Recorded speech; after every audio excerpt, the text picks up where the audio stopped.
Iran, Israel ও যুক্তরাষ্ট্রের চলমান সংঘাতে জোরে বিশ্বের অন্যতম গুরুত্বপূর্ণ জ্বালানি রোড হরমুজ প্রণালী প্রায় বন্ধ। বৈশ্বিক জ্বালানি বাজারে অস্থিরতা কমাতে এবং এই কৌশলগত জলপথটি পুনরায় সচল রাখতে মার্কিন প্রেসিডেন্ট ডোনাল্ড ট্রাম্প এখন সরাসরি চীনের সহযোগিতা প্রত্যাশা করছে। চীনের বেইজিং সফর নামে রেখে দেশটির অবস্থান সম্পর্কে ধারণা পেতে চান ট্রাম্প। তবে বর্তমান পরিস্থিতি এই বিষয়ে হোয়াইট হাউস কিংবা চীনের পররাষ্ট্র মন্ত্রণালয় থেকে এখন পর্যন্ত কোনো আনুষ্ঠানিক মন্তব্য বা সাড়া পাওয়া যায়নি।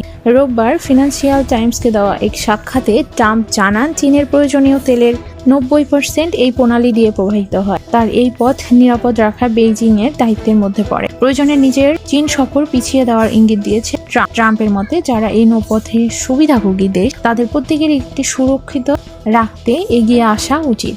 এদিকে হরমুজ ইস্যুতে ন্যাটো সদস্যদের সতর্ক করে যুক্তরাষ্ট্রের প্রেসিডেন্ট। তিনি বলেন, মিত্ররা সহায়তা না করলে ভবিষ্যতে ফলাফল ভালো হবে না। ইরানের ওপর হামলার পর দেশটির জাহাজ চলাচল বিঘ্ন ঘটালে বিভিন্ন দেশকে যুদ্ধজাহাজ, মাইন সুপার ও ড্রোন মোকাবেলায় সরঞ্জাম পাঠানোর আহ্বান জানান। সাক্ষাৎকারে ট্রাম্প ব্রিটিশ প্রধানমন্ত্রী সমালোচনা করে বলেন, 1 নম্বর মিত্র হওয়া সত্ত্বেও সংকটের সময় যুক্তরাজ্য কাঙ্ক্ষিত সাড়া দেয়নি।